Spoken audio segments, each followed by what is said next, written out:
Waalaikumsalam warahmatullahi wabarakatuh. Alhamdulillahirabbil alamin. Assalatu wassalamu ala asyrofil anbiya'i wal mursalin wa ala alihi wa ashabihi ajma'in.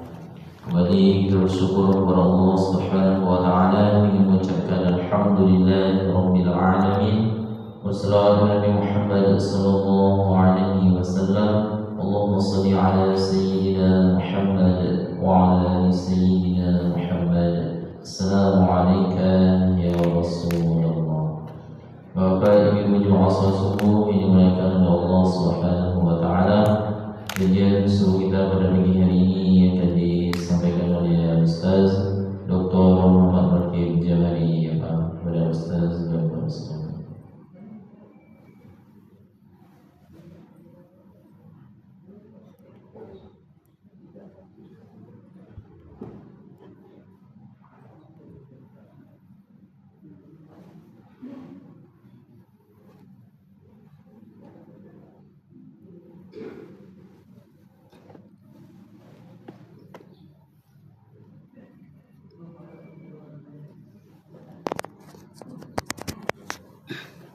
Ya, Pak Ketua. Allah.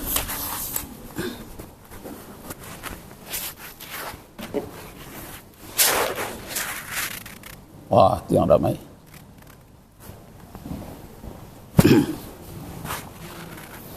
Astagfirullah.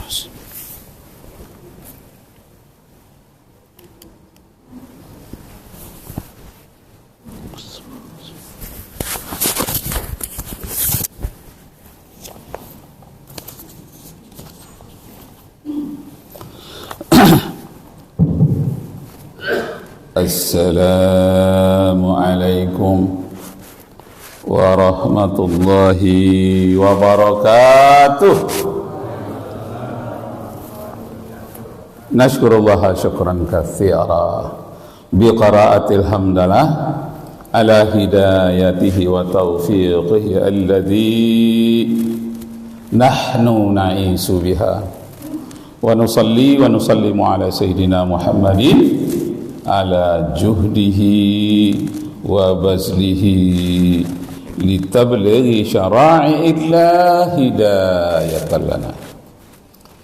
Kajian kita pada hari ini tentang rumah tangga yang hampir roboh.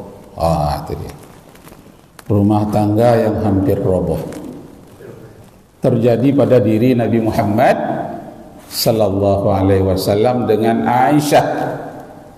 Hampir roboh rumah tangga Rasulullah karena Aisyah ketinggalan di padang pasir dengan gerombolan. Gerombolan ini maksudnya kumpulan dari berombongan akan pulang ke Madinah. Rupanya Aisyah buang airnya agak jauh dan lama. Disangka oleh rombongan Aisyah sudah masuk ke dalam satu tempat yang dibawa oleh onta. Tempatnya tertutup. Jadi disangka Aisyah sudah masuk. Rupanya belum. Tertinggallah Aisyah. Nah, di belakang rupanya ada Safwan, seorang pemuda, melihat Aisyah tertinggal. Lalu dia dikawal oleh Safwan.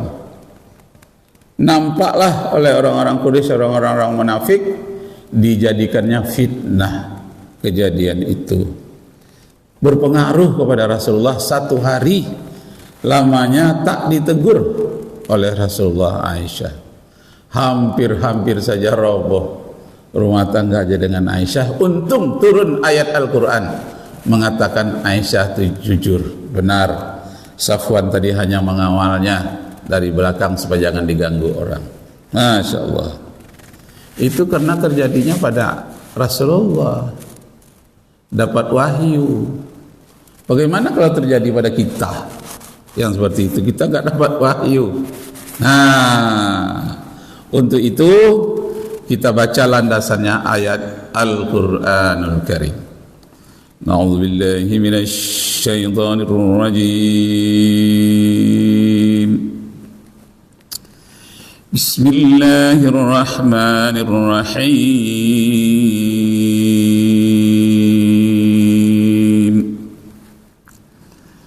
الذين يرمون أزواجهم ولم يكن لهم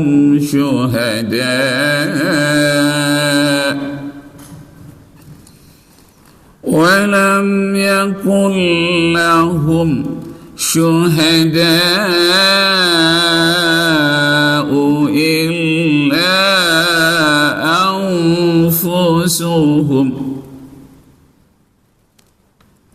فشهادة أحدهم أربع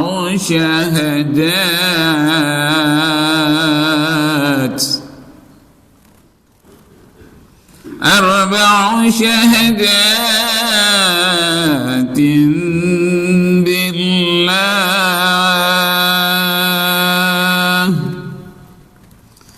إنه لمن الصادقين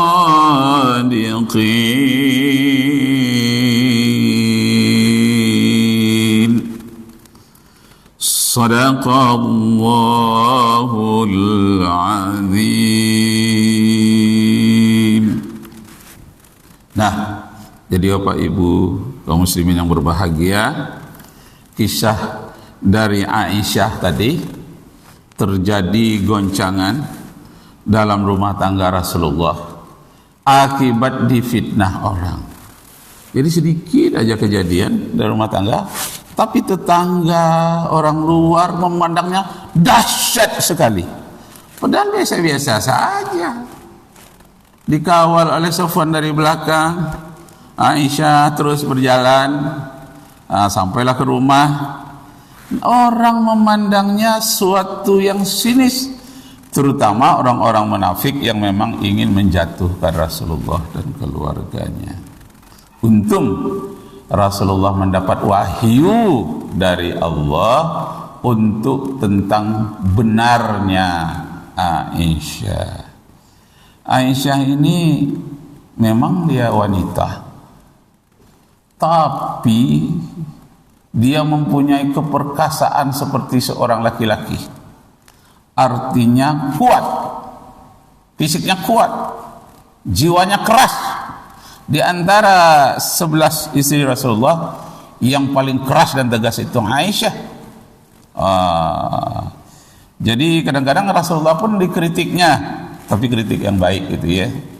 Itu Aisyah itu memang orangnya agak tegas. Nah, jadi apa diminta hormat, apa yang kita ambil dari peristiwa itu, rumah tangga yang hampir roboh, itu memberitahukan kepada kita umatnya, setiap kita yang punya rumah tangga pernah satu kali mengalami hampir roboh. Pernah.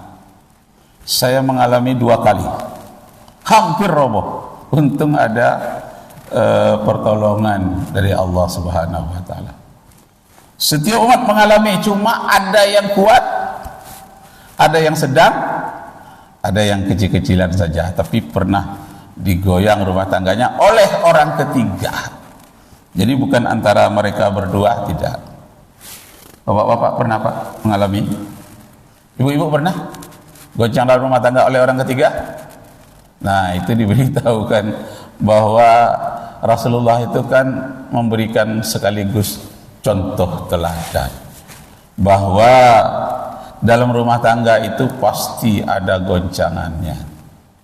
Karena itu di dalam sholat kita ulanglah dengan yang bagus, kita baca Rabbighfirli warhamni wajburni. Di wajburninya itu tekankan sedikit hayati. Ada apa? Tutupi aibku ya Allah. Nah, semua kita ini punya aib yang kadang-kadang oleh orang luar disetir, diarahkan, dibelokkan. Karena itu menangislah kita di dalam sholat. wajiburni, tutuplah aibku ya Allah. Karena wajiburni artinya pertama, tutup aibku ya Allah. Yang kedua, sempurnakan aku ya Allah. Maksudnya ditutup juga ya. Sempurnakan bagiku ya Allah. Wajiburni ya. Tutuplah bagiku, sempurnakan bagiku ya Allah. Tutup itu apa? Aib. Aib kita itu supaya ditutup, supaya jangan terjadi goncangan di dalam rumah tangga, di dalam bernegara. Dalam bernegara, karena rumah tangga itu adalah negara yang mini. Jadi mininya negara itulah rumah tangga. Yang jadi presidennya bapak, wakil yang DPR-nya ibu, termasuk DPR dapur ibu, DPR. Jadi sebagai DPR-nya ibu, sebagai presidennya bapak. Nah, ini harus kerjasama dengan baik. Jadi miniatur dari negara itu adalah rumah tangga. Nah, jadi kalau di negara sekarang ini terjadi bagaimana? Terjadi goncangan hebat. Prabowo, Jokowi apalagi goncangan yang hebat dari orang ketiga juga. Goncangannya bermacam-macam. Ada goncangan hubungan suami istri, ada goncangan dari luar tentang kehidupan, tentang pendapatan dan banyak hal. Pasti terjadi, tidak ada yang tidak mengalami. Tidak ada lautan yang tidak bergelombang. Bagaimana sikap Rasulullah menghadapi goncangan seperti itu? Diam saja Rasulullah. Diam. Kenapa? Kalau berucap nanti dengan ucapan yang prasangka, nanti akan menyinggung dan akan menyebabkan lebih besar nanti jawab-berjawabnya. Rasulullah menghindari tuduh-menuduh, jawab-menjawab, maka Rasulullah mendiamkan 1 hari. Setelah itu dapat wahyu dari Allah. Lalu Rasulullah mendapati Aisyah kembali dan menyebutkan apa sebetulnya yang terjadi selama 1 hari itu, goncangan. Dan menjadi catatan, goncangan rumah tangga Rasulullah itu sampai-sampai Ali bin Abi Thalib ikut membicarakannya keras. Apa kata Ali bin Abi Thalib? Ya Rasulullah, ceraikan saja itu perempuan. Ya Allah, Ali bin Abi Thalib, ceraikan saja Aisyah ya Rasulullah. Nah, ini goncangan lagi. Tapi Rasulullah diam saja. Yang lebih-lebih lagi, ucapan Ali bin Abi Thalib itu hanya berdua dengan Rasulullah, tapi ada yang nguping. Siapa? Orang munafik. Disampaikannya kepada Aisyah. Aisyah, itu Ali bin Abi Thalib menyuruh Rasulullah menceraikan engkau. Sakitlah hati Aisyah kepada Ali bin Abi Thalib. Sakit hati dia, menjadi beban dalam pikirannya. Kok masalah sekecil itu, kata Aisyah, kok sampai kepada masalah perceraian? Tidaklah sampai begitu. Jadi Bapak Ibu kaum muslimin yang berbahagia, banyak masalah-masalah kecil yang apabila didengar orang lain terjadi namanya pembesaran masalah.